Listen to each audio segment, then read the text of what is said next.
Saludos cordiales, apreciados estudiantes. Una vez más, la tecnología nos permite desarrollar un tema para ir incrementando nuestros conocimientos. Esta vez veremos los grupos sociales. Iniciando, iremos a definir en qué consisten los grupos sociales. Son conjuntos de personas que se juntan e interactúan debido a valores, normas, creencias o intereses sociales comunes. En esto consisten los grupos sociales. Son un grupo de personas que tienen creencias, intereses, valores comunes. Y de acuerdo al enfoque tenemos dos o más tipos de grupos. Primeramente tenemos los grupos primarios y grupos secundarios. Los grupos primarios tienen vínculos interpersonales estrechos e íntimos, una preocupación genuina por el bienestar de los demás.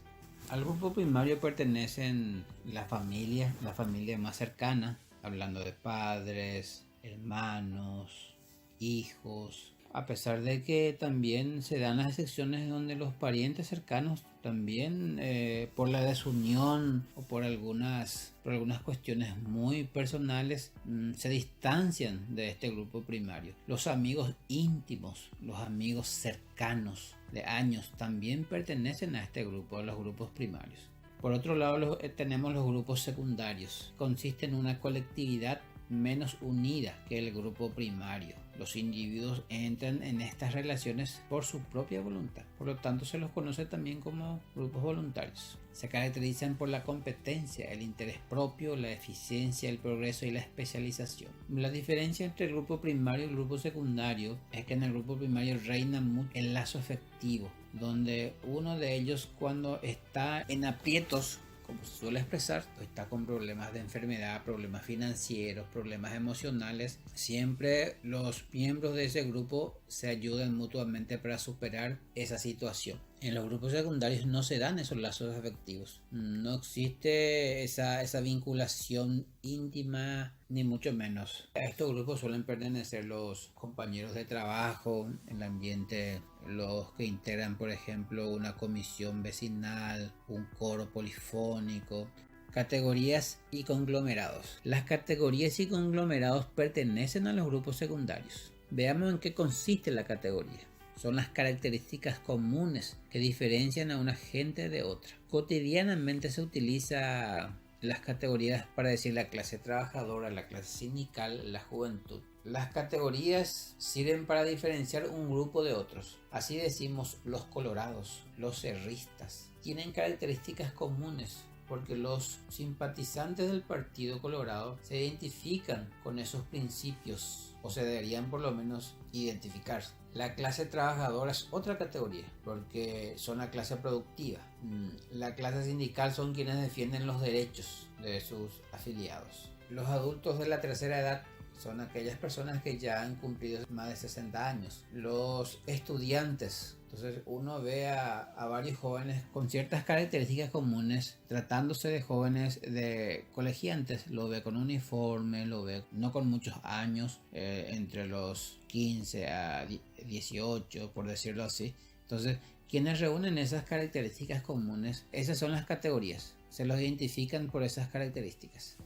Ahora, los tipos de categorías es bastante difícil especificar o cuantificar porque existen innumerables categorías. Los jóvenes, los adultos, los cerristas, los encuentristas, los feministas, los machistas y varias categorías que sería imposible cuantificar la cantidad de categorías. Luego tenemos los conglomerados. Son personas que están en proximidad física pero no comunicación recíproca. Los vínculos son muy débiles y circunstanciales. Tenemos varias clases de conglomerados. Para empezar, veamos la multitud. ¿Qué nos dice? Es un conglomerado pacífico de personas con escasa interacción mutua. Se destaca por ser heterogéneo y son de diferentes edades, culturas, niveles sociales, sexo, experiencias. Se hallan unidas por un objetivo que motivó la reunión. Persiguen un interés común la multitud. Ejemplos de ellos son los movimientos sociales, los espectadores de un concierto, entre otros. La turba tiende a actuar en forma breve pero intensa. Son conjuntos de personas que se estancan por la violencia, generan confusión y caos. Y generalmente en la turba existen líderes por supuesto que son negativos, que incitan, que promueven a sus miembros a actuar y se caracterizan por la violencia por sobre todo. Y generalmente cuando actúan causan bastante daños materiales, daños físicos. Por ejemplo, una turba que sale a las calles a manifestarse contra la suba de impuestos. Rompen vidrios de tiendas, de autos, por decirlo así. O los fanáticos de ciertos clubes a la salida de los estadios, que generan bastante confusión, arremeten contra los hinchas de otros clubes, entre otros. La diferencia entre la turba y la multitud es que la multitud tiene un objetivo, ya sea reivindicar ciertos objetivos o simplemente asistir a algún evento, y se caracteriza por ser pacífica sobre todo. Sin embargo, la turba es generalmente violenta y crea bastante confusión, daño material, daño físico. Luego tenemos el auditorio.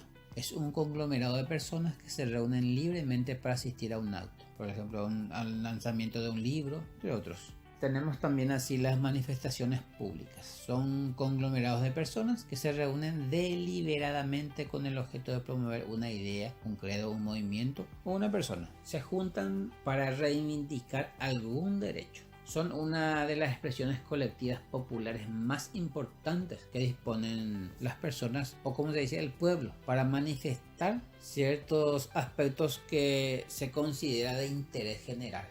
Por último tenemos los conglomerados residenciales. Lo integran las personas que viven en ciertos lugares, sean barrios, sean condominios, sean lugares en donde los pobladores tienen conciencia de comunidad, se identifican con su comunidad y son fanáticos, por decirlo, por su comunidad. Los integrantes del barrio obrero, por ejemplo, de Asunción, la gran mayoría son fanáticos por el club Cerro Porteño. Y ahí los pobladores de Franco también se sienten más identificados que los pobladores de Ciudad del Este, por decirlo así, tal vez por el arraigo que los caracteriza. Fue un gusto compartir una vez más con ustedes estos contenidos y estamos siempre atentos a eventuales consultas. Hasta pronto.